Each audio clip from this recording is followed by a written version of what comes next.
Praise God. Dito po sa Job chapter 1, beginning verse 20 po hanggang 22. Babasahin ko po sa New International Version. At this, Job got up and tore his robe and shaved his head. Then he fell to the ground in worship and said, "Naked I came from my mother's womb, and naked I will depart. The Lord gave, and the Lord has taken away. May the name of the Lord be praised." In all this, Job did not sin by charging God with wrongdoing. Maganda ho yung nakapaloob na storya dito sa aklat po ni Job. Then mamaya po, along the way ng atin pong discussion, ng ating sharing, makikita ho natin yung kabuuan ng context. Bakit ganito katalim at bakit ganito kabigat yung pananalita ho ni Job that says, "Naked I came from my mother's womb, and naked I will depart. The Lord gave, and the Lord has taken away. May the name of the Lord be praised." Ano ba ang nakapaloob sa storya po ni Job? Bakit ganon kalalim yung expression po ng kanyang pagpapasalamat sa atin pong Panginoon? Sa Tagalog po, hubad akong pinanganak sa mundong ibabaw, hubad akong mawawala, ang Diyos ang nagbigay, ang Diyos ang kukuha, purihin ang pangalan ni Yahweh. Let me share to you this title po, Unshaken. Faith that endures every trial. Naintindihan ko po na sa bawat aspeto ng buhay po natin, walang exempted kahit tayo po'y Kristiyano. In fact, gusto ko pong ipaalam sa lahat, especially sa mga baguhan, sa mga first time po na nakabisita sa GIL, hindi assurance po na kapag nag-JIL ka, wala ka ng pagsubok na mararanasan. Tingnan nyo ho yung seatmate po ninyo. Bugbog po yan, hindi lang halata. Marunong lang magdala. Amen po ba? Sinilip ko po yung tema ho natin. Paki-flash nga yung theme natin for this month of May. Breakthrough faithfulness that endures. Dalawang salita. Faithfulness that endures. Tinignan ko unang bahagi ng akin pong pagtuturo is the definition po ng breakthrough faithfulness that endures. Ano ba ang ibig sabihin po nito? Hindi lang siya basta faithfulness, but faithfulness that endures. Ang sabi po dito, breakthrough faithfulness that endures, it is a kind of faith that remains steady, loyal, and obedient to God even in seasons of pain, silence, and uncertainty, until His purpose is fulfilled and victory is revealed. That is the first definition po ng breakthrough faithfulness that endures. Kasi ito yung buong buwan ng May na ito ho yung tema ho natin. Talaga hong minsan ang mga theme for the month ay nasusubok ho tayo. Amen po ba? Remember yung kindness month natin? Is it March ba? Yung kindness month? Nasubok ang kabutihang loob po ninyo. Amen po ba? Ano yung last natin? Last April? Ano yung tema ho natin? Love that endures. Or love na nagbibigay ng grabing pagkilala sa ating Panginoon. Ikalawang definition po ng breakthrough faithfulness that endures. It is a kind of faith that is not dependent on circumstances, but anchored in the unchanging character of God. Ang Diyos ng noon ay siyang Diyos ng ngayon at siya pa rin ang Diyos ng bukas. Amen po ba? Steady in the midst of pain, unshaken in seasons of waiting, and unwavering even when there seems to be no visible change. Ganito po kaimportante ang tema ho natin this whole month of May. Breakthrough faithfulness that endures. Para po bang ganito siya sa Tagalog? Isang uri ng pananampalatayang nananatiling matatag, nananatiling tapat, at hindi sumusuko kahit sa gitna ng matitinding pagsubok. Now, balikan ko yung main topic po natin ngayon. It's about Job. Kung nandito kayo last Sunday, sino yung character na na-share ho ni Pastor Ali? Sino ho yung na-highlight the last Sunday? Joseph. J po siya, Joseph. And this morning, J din po siya. Job naman. After hearing this message po, mamaya mag-pray po kayo pag-uwi po ninyo kung alin sa dalawa yung gusto ho ninyong karakter. Baka yung anointing po nilang ma-absorb po niyo, yung anointing ni Joseph o yung grabing anointing ho ni Job. Ready na ho ba tayo? Sino ho ba si Job? Sa mga baguhan po natin, pag binasa niyo po sa Bible, hindi po Job po yan. Job po siya sa Tagalog, Job. Who is Job? Job is a central figure po in the Bible, known for his remarkable faith and endurance through extreme, everybody say extreme suffering. Pag sinabi pong suffering, matindi po yun. Amen po ba? Bakbakan yun. Lagyan mo pa ng extreme suffering. Sobrang bakbakan na po yun. So ganun ho si Job. Mamaya makikita ho natin yan. He lived in the land of Uz and was described as blameless and upright, a man who feared God and avoided evil. Job was very wealthy with a large family, many servants, and great possessions. He was considered one of the greatest men of his time. Babasahin ko po yung ilang mga Bible references in Job 1, verse 1 up to 3. I-assess natin gaano siya kayaman. Okay, if you have your notes po, pakilista nyo ilan po itong mga alaga niya na babanggitin ko. Pag uwi nyo sabay, compute nyo na lang. Okay? In the land of Uz, there lived a man whose name was Job. This man was blameless and upright. Matuwid siya. He feared God and shunned evil. He had 7 sons and 3 daughters. And he owned 7,000 sheep. 7,000. Imagine ho ninyo yung cycle ito, kung ilan yung nanganganak, ilan yung grabe ho yung yaman po niya. 7,000. You do the math kung ilang hektarya lupa ang kailangan niya para ma-accommodate ang 7,000 na tupa. Okay? Di pa po dyan nagtatapos, 3,000 camels. 3,000 lang naman yung camel po niya. 500 yoke of oxen and 500 donkeys. And had a large number of servants. He was the greatest man among all the people of the East. Ito si Job. Mayaman, prominenteng tao, kilala, but at the same time, mababa ang loob. May takot sa Diyos. Paratot. Kahit maraming pag-aari, hindi mayabang. Hindi katulad ng ibang kilala ko. Nakamiyo lang, mayabang na. Si makalibutan dyan gendalan maglele. Diyan businan mako kasi makamiyo ya kanong. Hindi ko sinasabing kayo po yon. May mga ganong karakter. Yung umangat lang sa buhay, may entitlement na. Ito si Job again, sabi ng Bible, siya po ay blameless and upright. So tuloy ko ho, yung ilang mga research. His life changed suddenly when he lost everything. His wealth, his children, and even his health. Biglang nag-evolve, nagbago, not because of wrongdoing, but as part of a test of his faith. Despite his deep pain and confusion, Job refused to turn away from God. In the end, God restored him, giving even more than he had before, showing that his faithfulness was not in vain. Alam ko po, tayo ay nakaranas na ng senaryo sa buhay po natin na hindi pa tapos ang isang problema, meron na namang isang problema.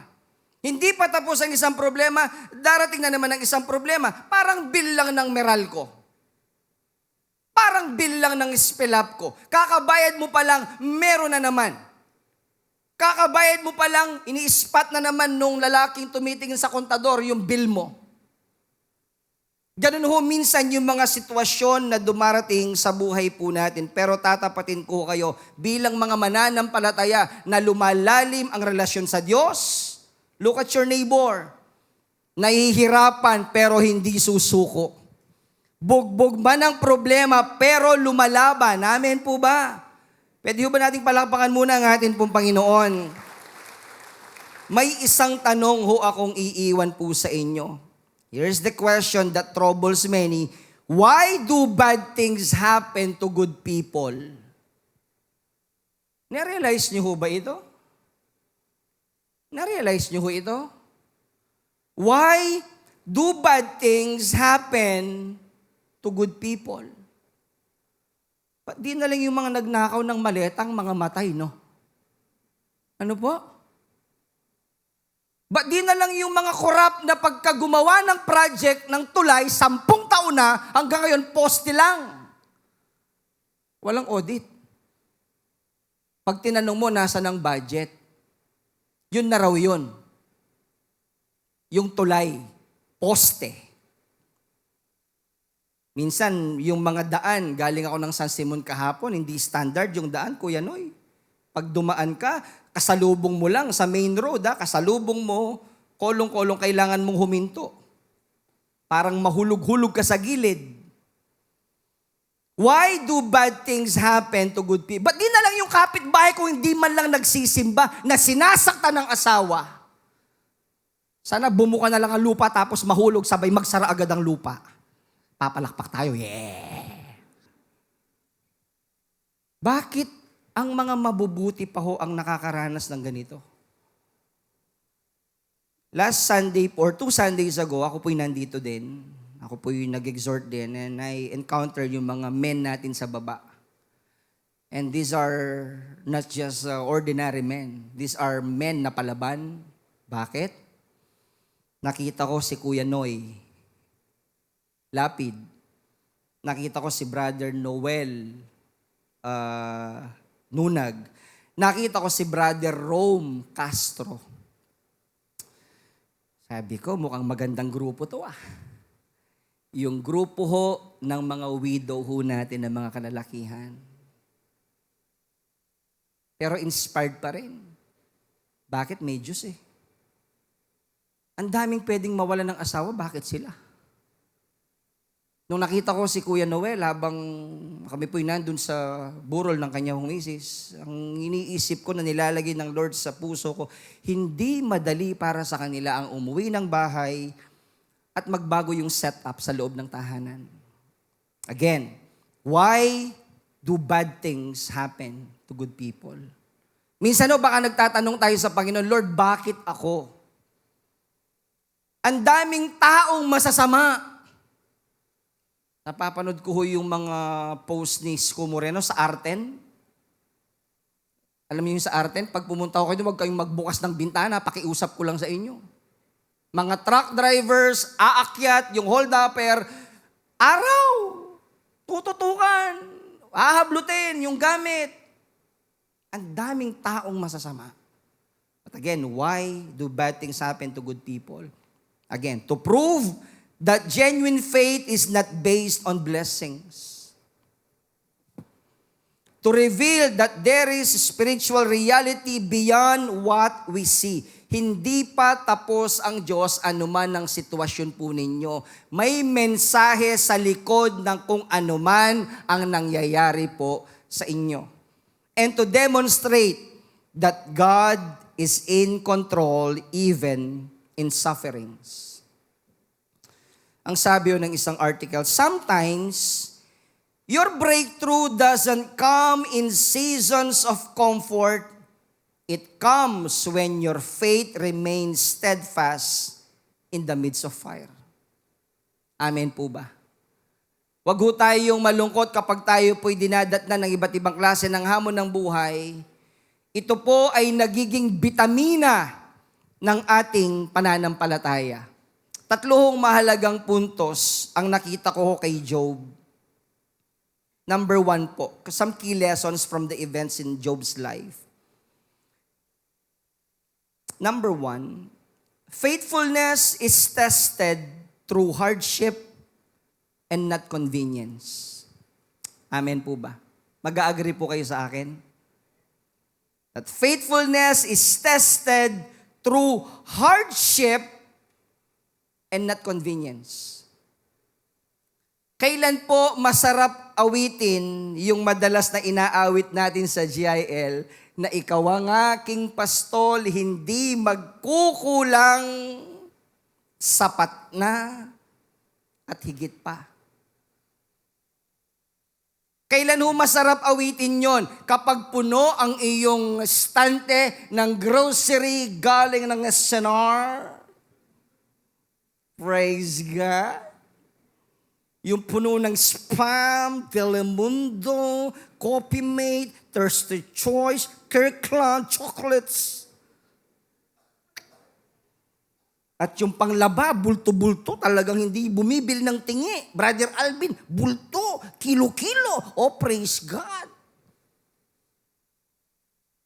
Doon ba masarap awitin yung awit na nagsasabi, ikaw ang aking pastol, hindi magkukulang, sapat-sapat talaga? Doon ba masarap awitin yon?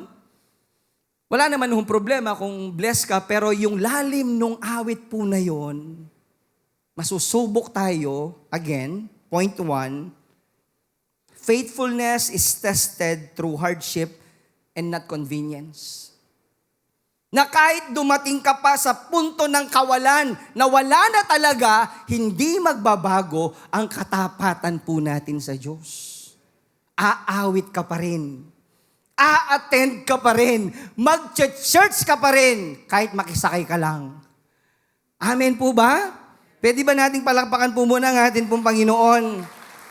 In Job chapter 1 verse 3, the Lord said to Satan, very well then, everything he has is in your hands, but on the man himself do not lay a finger.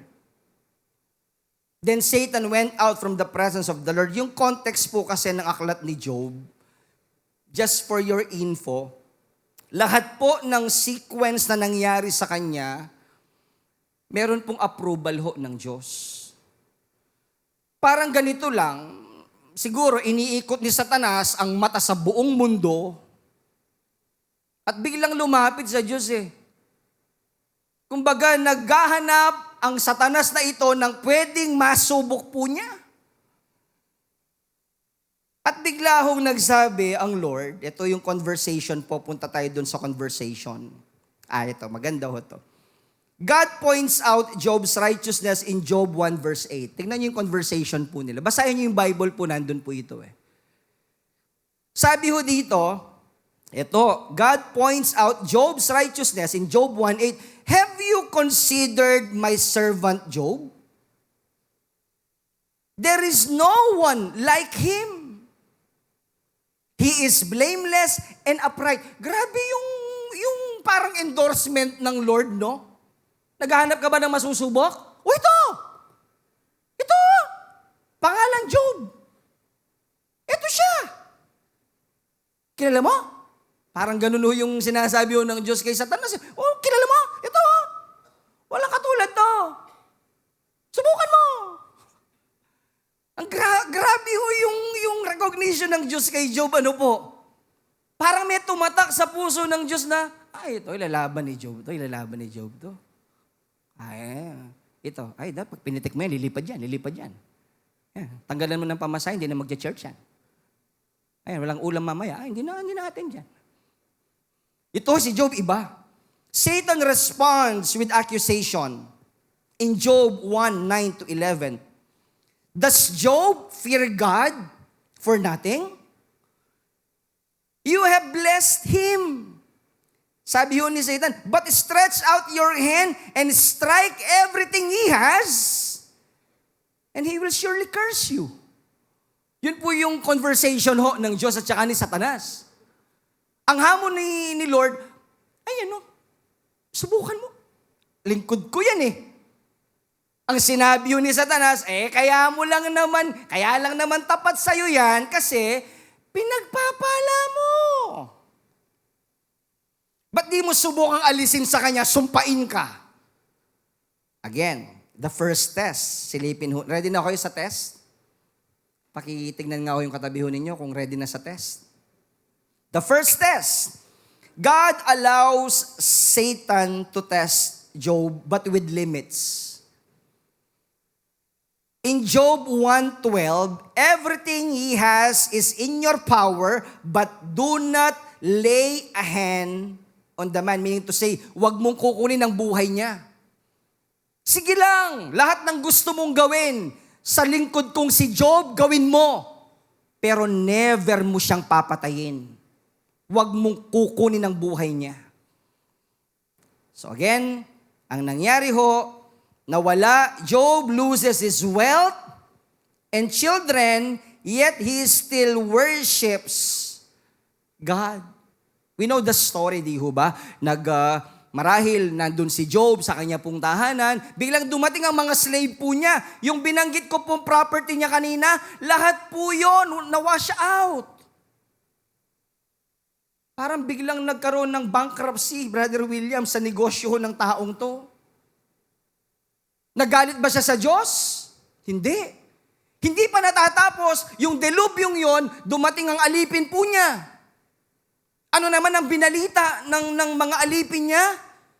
Boss, yung mga anak niyo ho, nagkakaroon ng siesta sa isang parke. Meron pong dumating na delubyo, nangamatay po lahat ng mga anak niyo. Nagalit ba si Job sa Diyos? Again, hindi. Doon po na ipanganak yung word na binasa natin kanina, that naked I came from my mother's womb, and naked I will depart. The Lord gave and the Lord has taken away. May the name of the Lord be praised. Yun ang faith po ni Job. Hindi ho nawalan ng pamasahe si Job. Hindi nawalan ng isang anak si Job. Hindi nawalan ng isang sasakyan si Job. Lahat po nawala sa kanya. That is the first test. Ito yung second test. Again, God affirms Job's integrity. Nakakasunod po tayo? In Job chapter 2 verse 3, he still maintains his integrity. Walang nagbago kay Job. Grabe ho ito. Brother Romy, tinanggalan ng kayamanan, namatayan ng 10 anak. Kaya pa niyang kantahin yung this is the day that the Lord has made, that the Lord has made. Pero yung second test, tignan ho natin, in Job 2:15, yung Satan challenges further. Ano ho ang sabi ho dito ni Satanas na, patugo talaga yung demonyo ngayon eh. Kiligit ko. Hindi na ho nakontento dun sa unang test. Nawalan na ho ng kayamanan, nawalan na ng mga anak. Hindi pa nakontento ang Satanas. Talaga pong hindi magbayo yun eh. Hindi yung magbabago talaga ang Satanas. Ano ang sabi ho sa Job 2:15? Ano na naman yung sinabi ho niya? Strike his flesh and bones, and he will surely curse you. Yung test, gawin natin 1, 2, 3 yung test, Kuya Noy. First test, wealth. The second test is children. The third test, health. Ano yung nakalagay kay Job sa katawan po niya? Anong sabi ng Bible? Tinubuan ng maraming boils or bukol sa katawan. Sorry po, no, survey lang, may katigsanan ko po. Isa lang, pero Kenya. Patang lukluk ka kanita kami. Ulunan. Yung unan. Dali. Okay na, hindi na ako upo. Pag naglakad ka, kala mo bagong panganak. Anong nangyari sa'yo? Pigsa, pigsa eh. Isa lang ho yun. Si Job ho, ang sabi ng Bible is buong katawan ho niya. Halos walang pwedeng humawak. Anong sabi ho dito? In Job chapter 2, verse 6, He is in your hands, sabi ho ng Lord, but you must spare His life. Yun ang agreement. Meron pong pang-apat na test pala, by the way. Yung unang test, his wealth. The second test, his children. The third test, health. You know what's the fourth? Yung pang-apat, wife. Mother's Day pala ngayon, sorry, hindi ko na itatackle po yun. Change the topic, Kuya Noy. Exempt ko na. Next visit ko na lang tatalakayin po ito. Baka magalit eh. Hindi, example ko lang ho, no? Di ba dapat ang asawa, kapag may sakit ang lalaki, ang sarap pong ma-comfort ng asawa, di ba? Ito minsan magpaberat-berat.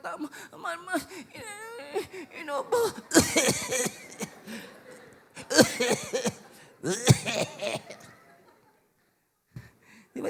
Yung bang ihilamusan ka, Tita Candy, no? Masakit ko po ito. Masakit ko po na.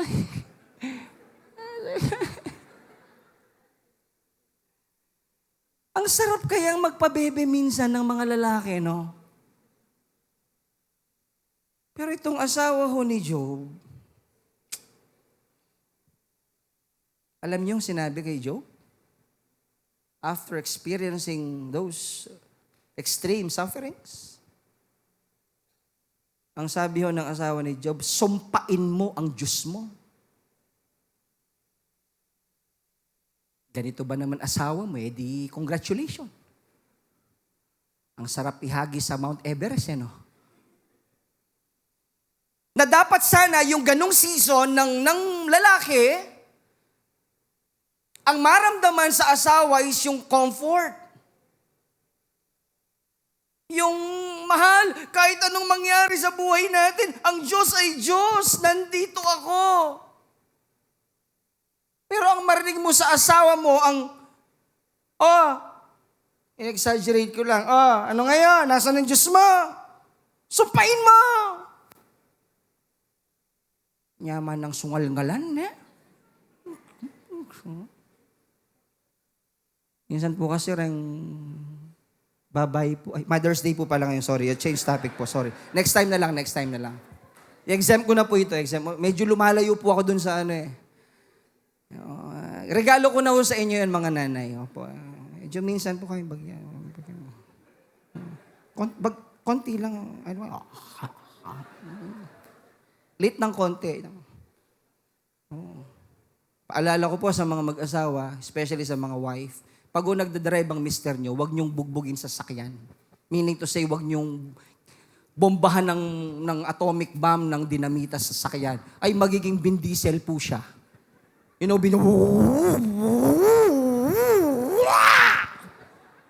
tumiming ka, day. Huwag sa sakyan, pagbaba na lang. Tama? Tatango ko ngayon eh. Makanyang ko naman eh. Timing. So mahalaga po yung partisipasyon ng asawa ho ni Job.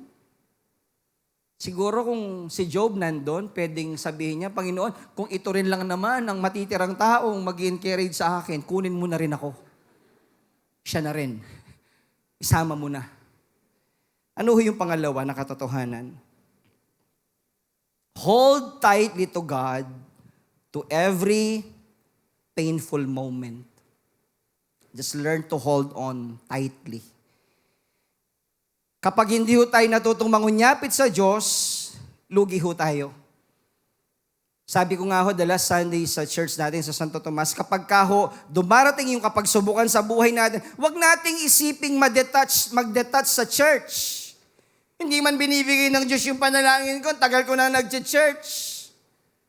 Mga simpleng bagay, hindi binibigay ni Lord, hindi na ako magsisimba, ayoko na. Lalo ho kayong mahihirapan pag pipiestahan kayo ng kaaway. Ngayon lang ho nasa church tayo, minsan hindi tayo exempted. Paano pag dinitouch mo ang sarili mo? So hold tightly to God through every painful moment. When you say hold on to God means choosing to stay connected to Him in trust, in faith, and obedience, even when life is painful, confusing, and overwhelming. Ulitin ko po, when you say hold on to God means choosing to stay connected to Him in trust, faith, and obedience even when life is painful, confusing, and overwhelming. Kakaiba po yung response po ni Job. When Job lost everything, his first response was worship and not blame. Sana ho, ganun din tayo. Nagaano man kabigat yung dumating na pagsubok sa buhay po natin, meron pa rin tayong appetite na sumamba sa Diyos. Under point number 2 po, true faithfulness is revealed when your response to pain is still worship. You can lose things without losing your faith. And faithfulness does not require full explanation, only full trust. And you don't need answers to remain faithful. Because in every situation, only God knows. Amen po ba? Lahat ng detalye ng pinagdaraanan po natin, ang Diyos at ang Diyos lang ang siyang nakakaalam. Hindi pa tapos ang Diyos sa storya ng buhay po ninyo, sa storya ng buhay natin. Pastor, mabigat ang pagsubok na pinagdaraanan ko, hindi mo lang alam. Huwag kang bumitaw. Yun lang ang pwede kong isuggest at i-recommend po sa inyo. Huwag kayong bumitaw. Dahil lahat tayo dumadaan po sa ganyang sitwasyon. Anong sabi ng 2 Corinthians 4:16-18? Therefore, we do not lose heart, though outwardly we are wasting away, yet inwardly we are being renewed day by day. For your light and momentary troubles are achieving for us an eternal glory that far outweighs them all. Verse 18, so we fix our eyes not on what is seen, but on what is unseen. For what is seen is temporary, but what is unseen is eternal. Ano man pong sitwasyon nyo po ngayong umaga, gaano man po kabigat yan, naiintindihan ko po kayo. Kanina ho, nasabi ko, why do bad things happen to good people? Narinig niyo po yung testimony ho ng wife ko kasi yung panganay po namin, he is now 24 years old. Meron po siyang seizure attack. What is 30 seconds?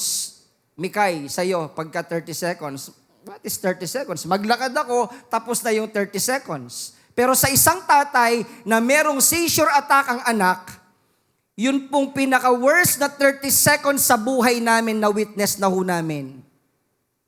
Dahil makita mo yung anak mo na nangingisay na wala kang pwedeng gawin kundi i-cool down lang siya, na hindi mo alam kung hihinga pa o hindi.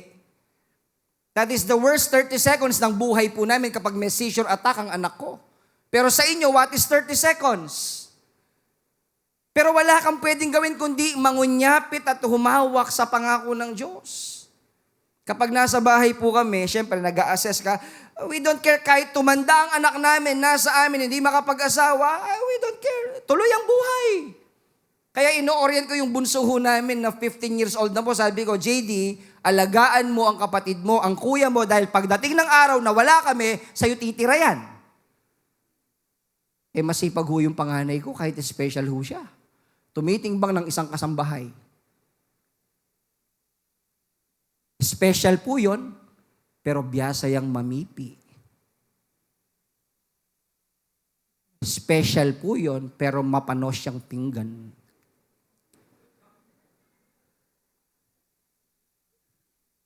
Ang nilalaro po niya sa bahay, ano lang, yung bricks ba yun? Yun lang. Pero kapag po tinawag ko po siya, mabilis pa po sa 4:00 yun. Wala po siyang amo, wait. Wala hong ganun yun. Special po yun. Yeah. Special. Special. Gusto niyong hiramin? Akong manager. Again, ito po'y hindi exempted. Hindi ibig sabihin pastor ka, hindi ibig sabihin full-time ka, exempted ka. Ang lagi namin pinangahawakan ng wife ko ay walang iba kundi mangunyapit at humawak sa pangako ng Diyos. The third point and the last before we pray. Balikan lang ho natin what is point 1 as part of our reminder po ng Lord sa atin this morning. Ano yung point number 1 po natin? Doon sa 3. That faithfulness is tested through hardship and not convenience. Then number 2, hold tightly to God through every painful moment. And the third po, faithfulness opens the door to God's blessing and restoration. Ito yung climax ng istorya. Pag binasa niyo po yung Book of Job, tapusin ho ninyo, may enjoy niyo yung kwento. Pero yung pinaka-last part po niya, ang mas exciting, at i-advance ko po sa inyo in verse 10 to 17 ng chapter 42. Di ba na-remind tayo kanina dun sa mga livestock ho niya? Yung anak ho niya? Babasahin ko po ito ngayong umaga. After Job had prayed for his friends, the Lord made him prosperous again and gave him twice as much as he had before. Grabing restoration po ito. All his brothers and sisters, everyone who had known him before, came and ate with him in his house. They comforted and consoled him over all the trouble the Lord had brought upon him. And each one gave him a piece of silver and a gold ring. Ang bait palang kapatid ni Job, no? Nung may kapagsubukan, wala yung mga kapatid. Nung na-restore, nandun sila. May silver and gold ring. Oh, praise God. Ni-reward pa. Ano pa po? The Lord blessed the latter part of Job's life more than the first. He had 14,000 sheep, 6,000 camels, 1,000 yoke of oxen, and 1,000 donkeys. I-compute nyo ninyo yung kaninang sinasabi ko. Ni-restore ng Diyos. And he also had 7 sons and 3 daughters. The first daughter he named Jemima, the second Keziah, and the third Keren Hapuch. Nowhere in all the land where they found women as beautiful as Job's daughters. And their father granted them an inheritance along with their brothers. After this, Job lived 140 years. He saw his children and their children to the 4th generation, and so he died old and full of years. Ang ganda ho nung ending ni Job. Ni-restore ng Diyos ang lahat ng nawala sa kanya. Sabi ho ng isang quote, you may have lost much. You may have endured pain. But if you stayed faithful, get ready. God is about to restore what was broken and reward what was unseen. Kaya sa lahat po ng merong mga challenges na sinasabi niyong pastor, kasi marami nang nawala sa buhay ko. Ang understanding ko po, habang humihinga po tayo, may pag-asa. Buhay ang Diyos po natin. Amen po ba? Palakpakan naman po natin ng Lord. May tanong lang dito. May tanong ho dito. Di ba ni-restore ng Diyos pati mga anak? Wala ba kayong itatanong sa akin? Alam ko naglilinger sa utak nyo eh. Oh, alam ko eh. Ni-research ko yan, pinagandaan ko po ito. Nung ni-restore yung anak, ang tanong ng karamihan, Pastor, sinong nanay? Yung malditang yon? Alam nyo, tinignan ko yung Bible dictionary ko. Gumamit ako ng ilang mga references. Very quiet po ang Bible about that women. Kung siya ba o iba, pero wala namang sinabing namatay yung asawa. So, majority sa ilang mga scholars, malamang at sa malamang, yun pa rin. Kasi upright si Job eh. Kaya niyang tanggapin at lunukin yung salita na, Mother's Day po palang yun, sorry po. Sorry. Mother's Day pa lang ngayon. Kaya ho niya. Kaya wag na tayong mag-isip na, yun pa rin ba? In fact, sabi ng Bible, ang mga anak ho ni Job, sila ang pinakamagandang mga anak na babae na nabubuhay sa kanilang lugar. Meron pong isang kwento ho o testimony si Pastor Rick Warren. Ito ho yung picture ho nilang dalawa ng kanyang anak. Si Matthew Warren, 27 years old, of Pastor Rick Warren.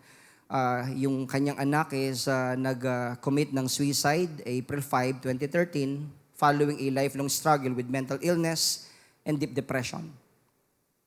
Despite having access to professional medical care and supportive family, he succumbed to his illness at his home in California.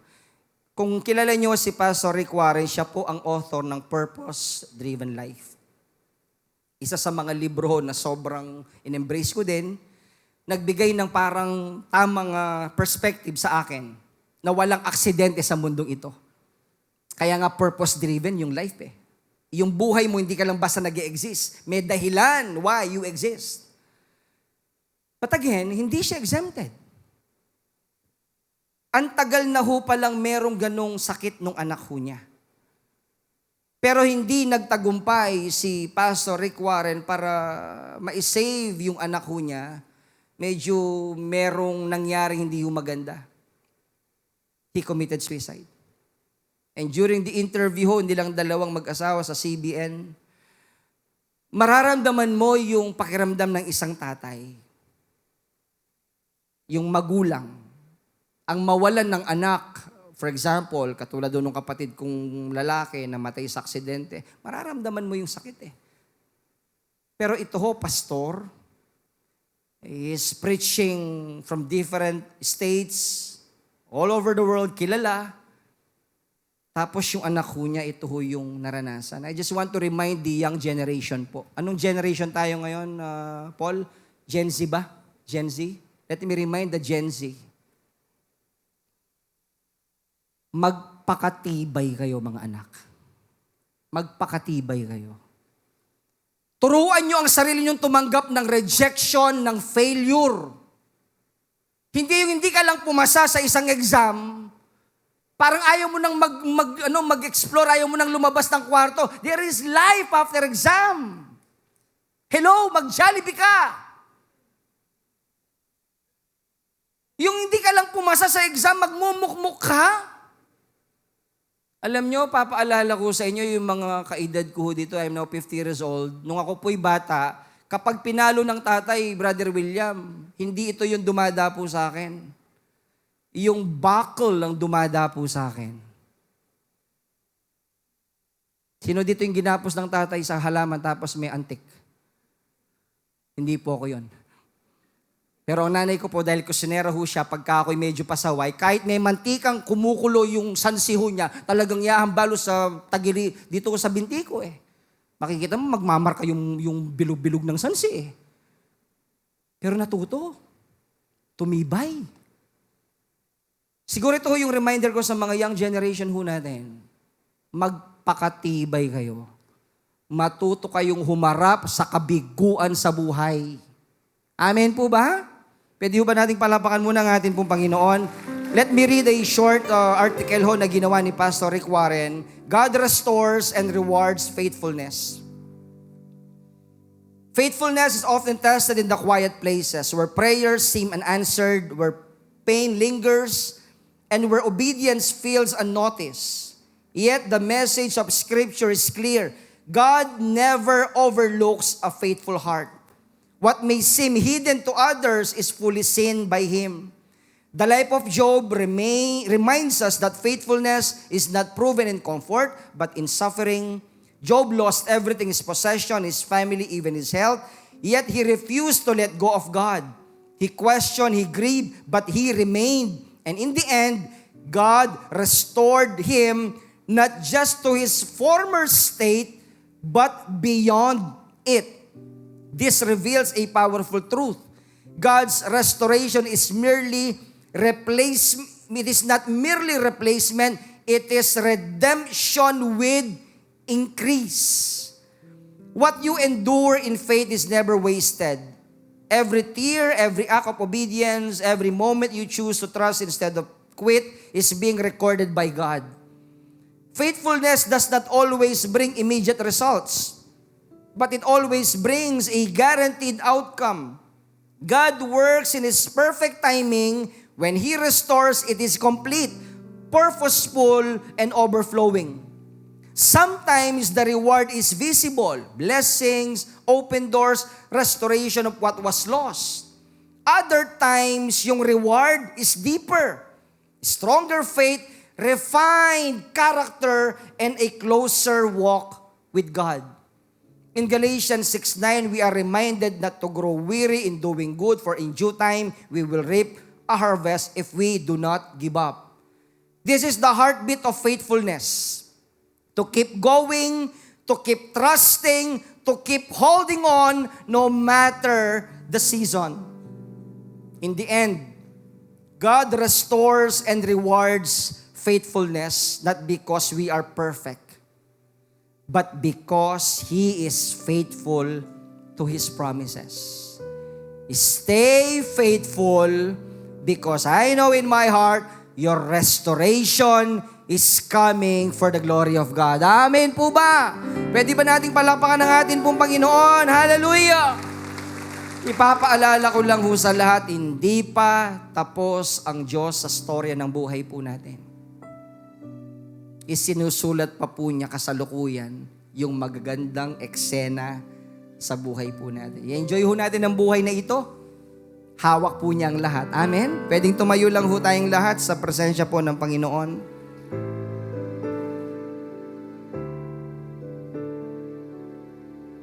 Paulit-ulit ko pong binabasa yung text sa Job 1:20-22. At this, Job got up, tore his robe, shaved his head, and then he fell to the ground in worship. Naked I came from my mother's womb, naked I will depart. The Lord gave, and the Lord has taken away. May the name of the Lord be praised. Nung ako po'y nakareceive ng info kay Sister Ledy na ako po yung muling mangaral ng Second Sunday, I pray to the Lord, what is your message? Habang ako po'y nagwawali sa bahay, inimpress ng Lord sa akin ang verse na ito. It's about the story of Job. Ang simpleng impression ho ng Lord sa akin, kung datnan tayo ng masasabi ho nating mabibigat na klase ng hamon sa buhay, kaya ba nating gayahin yung expression ni Job? But naked I came from my mother's womb, and naked I will depart.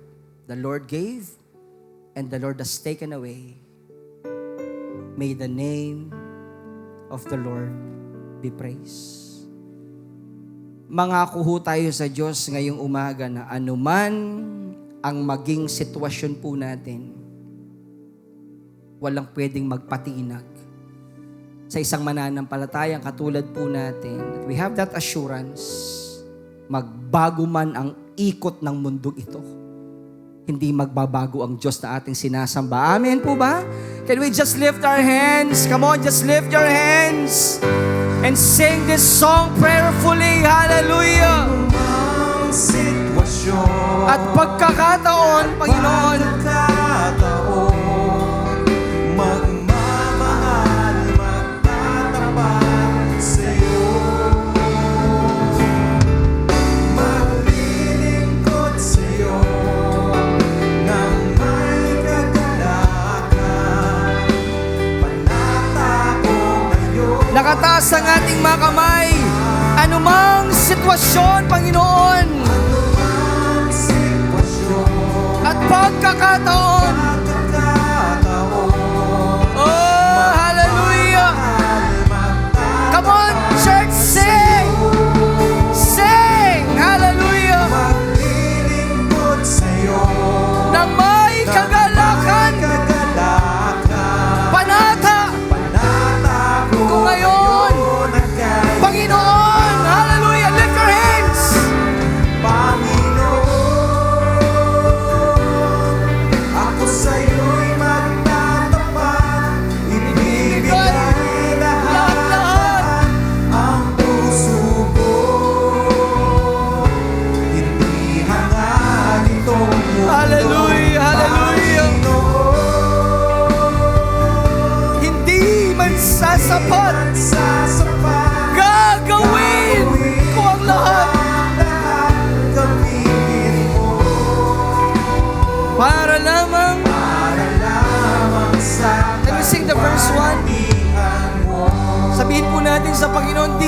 sapat aking mga gawa. sapat aking mga gawa.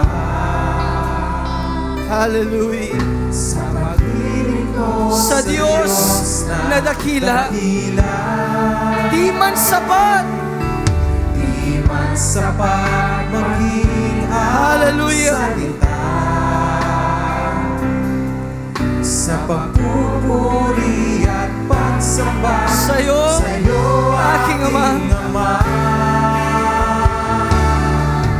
Ano mang sitwasyon At pagkakataon, magmamahal, magtatapat, sa'yo, maglilingkod sa'yo, ng may kagalakan. ay kagalakan. Panata ko ngayon at kailanman. Come on, just sing. Hallelujah. Ako sa'yo, Pinalalakas mo kami ngayong umaga. ibibigay lahat ang puso ko. Hindi hangad itong mundo. Panginoon, hindi man sasapat, gagawin Hallelujah. ang lahat, gamitin mo Para lamang, para lamang sa let the congregation sing. Gawin nating panalangin ang nilalaman ng awit na ito. Narinig mong bawat panalangin namin. Lord, this is our response ngayong umaga. Ito ang awit ng aming mga puso. Just allow the Lord, just allow the Holy Spirit. Niyayakap ka niya ngayong umaga. Niyayakap ka niya. Hallelujah, hallelujah. Thank you, Jesus.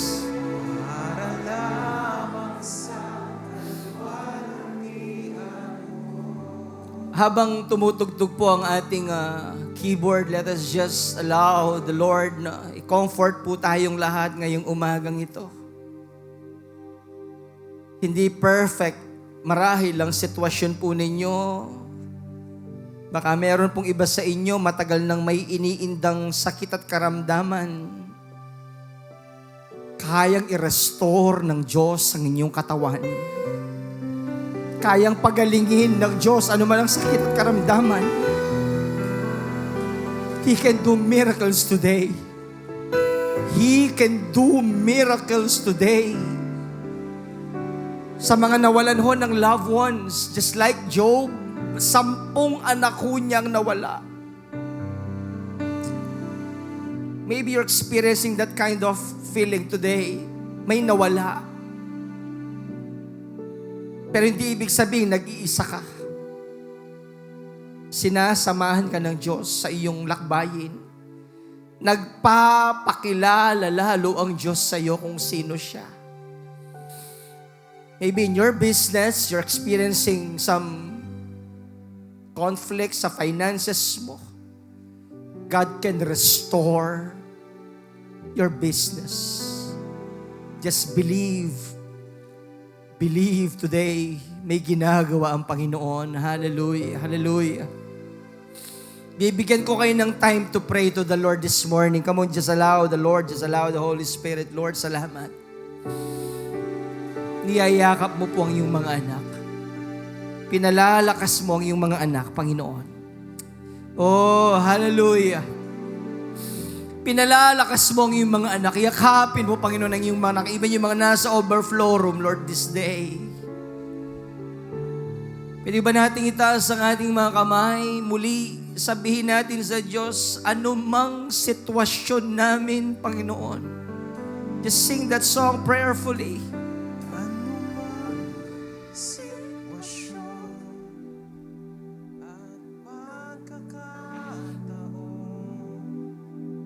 Magmamahal, magtatapat sa iyo.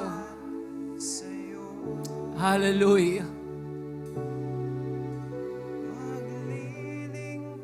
Gawin nating panalangin ang nilalaman po ng awit na ito. Come on, just sing. Hallelujah. Minsan pa ho, just sing anumang sitwasyon. Anumang sitwasyon, Lord, ilalaban namin ito. pagkakataon, Dahil alam namin sinasamahan mo po kami. mahal, magtatapat sa'yo. Oh, hallelujah. Maglilingkod sa'yo Nang may kagalakan, kagalakan, panata ko ngayon at kailanman. Sing! Oh, hallelujah. Ako sa'yo Salamat, salamat, salamat.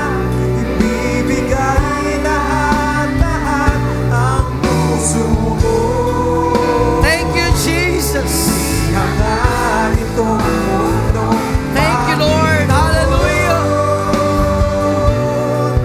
Hindi man sasapat. Gagawin mo ang lahat, gamitin mo Salamat po, Panginoon. para lamang sa kalwalhatian mo. Marahil may mga bisita ho tayo na ngayon lamang ho nakadako sa lugar na ito. Karamihan po siguro marahil kakaiba yung obserbasyon po. Bakit ganito yung pakiramdam? Bakit may umiiyak? Ito ho yung pagkilos ng Panginoon sa ating kalagitnaan. Gusto ko pong encourage ang bawat isa, kung kayo man po'y first time na nandito ngayong umaga, naanyayahan. Ito po'y isang perpektong araw na tinakda ng Diyos para sa inyo. And even sa atin pong lahat, ang sabi ng Lord in Matthew 11:28, Jesus said, "Come to me, all of you are weary and heavily laden, and I will give you rest." Pwede ba tayong sumunod lang sa panalangin po? Sabihin natin lahat, Lord Jesus, sa umagang ito, Panginoon, lumalapit ako sa iyo, humihingi ng tawad sa lahat ng mga kasalanan, pagkukulang na aking nagawa, sinasadya man o hindi, patawarin mo po ako. At sa oras na ito, binubuksan ko ang aking puso. Inaanyayahan kita sa aking buhay. Ikaw na aking Diyos. Ikaw na aking Panginoon. Ikaw na aking tagapagligtas. Salamat sa iyong pag-ibig. Salamat sa kalakasan. Salamat sa buhay na walang hanggan. Ito po ang aking panalangin ng may pasasalamat sa pangalan ni Jesus. Nakataas ang ating mga kamay. Tanggapin niyo po ang himala na dumadaloy sa lugar na ito ngayong umaga. Receive your miracle today in the name of Jesus. Receive your healing. Receive it in Jesus' mighty name. Ano man ang inyong pinapanalangin, receive your miracle in the name of Jesus. In the name of Jesus, Lord, salamat po ng marami, Panginoon, sa lahat ng mga magagandang bagay na patuloy mong gagawin at ginagawa sa aming mga buhay. Lord, salamat sa iyong pagkilos sa aming kalagitnaan. To you all the praise, to you God all the glory in Jesus' mighty name. Amen, amen, amen. Ang lahat po ng pinagtagumpay ng Panginoon ay sumigaw ng praise the Lord! Sabihin niyo po sa katabi niyo, ako ay tagumpay. Sa kabila naman po, ako ay tagumpay. Praise God! Ito ang aming awit, ang awit ng tagumpay. Ito ang aming awit, pagkat ikaw ay buhay. Ito ang aming awit, ang awit ng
Sige po, sayaw po tayo. Ito ang aming awit, pagkat ikaw ay buhay. Minsan pa po. Ito ang aming awit, ang awit ng tagumpay. Ito ang aming awit, pagkat ikaw ay buhay. Matagumpay kang hari, karapat-dapat sa papuri ng iyong mga pinili, isama sa panagalang tagumpay. Kami ay tagumpay sapagkat ikaw ay buhay. Jesus, higit pa sa mananagumpay sapagkat ikaw ay po natin ang ating mga kamay. Jesus, kami ay tagumpay sapagkat ikaw ay buhay. Jesus, higit pa sa mananagumpay sapagkat ikaw kayo lang po ay buhay. Kami ay tagumpay.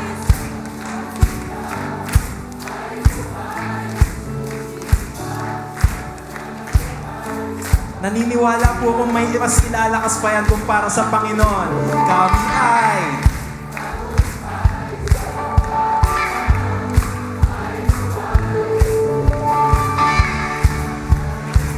sapagkat ikaw ay buhay. Jesus, kami ay tagumpay sapagkat ikaw ay buhay. Jesus, higit pa sa mananagumpay sapagkat ikaw sa huling pagkakataon ay buhay. Jesus, kami ay tagumpay sapagkat ikaw ay buhay. Jesus, higit pa sa mananagumpay sapagkat ikaw ay buhay. Tagumpay, tagumpay. Yung pinakamalakas po. Tagumpay.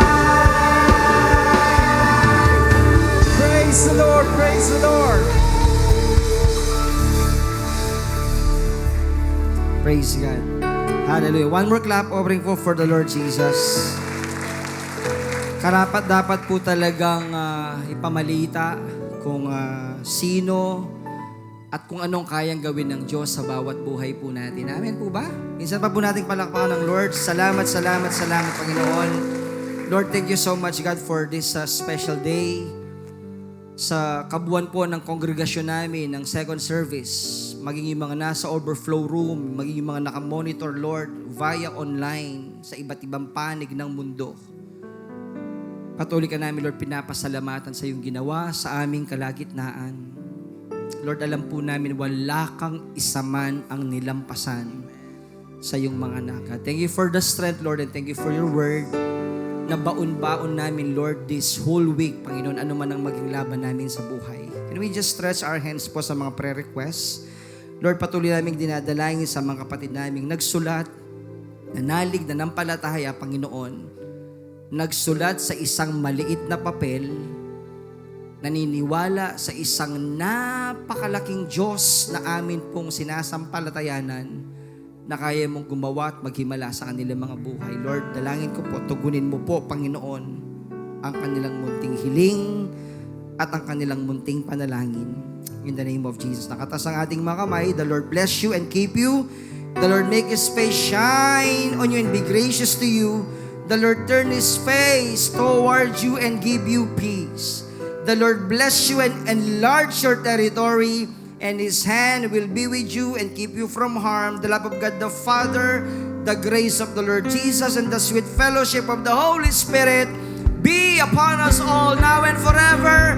Everybody will say, Amen! Amen! God bless! Mag-ingat po kayo and see you again on Sunday. Enjoy your life.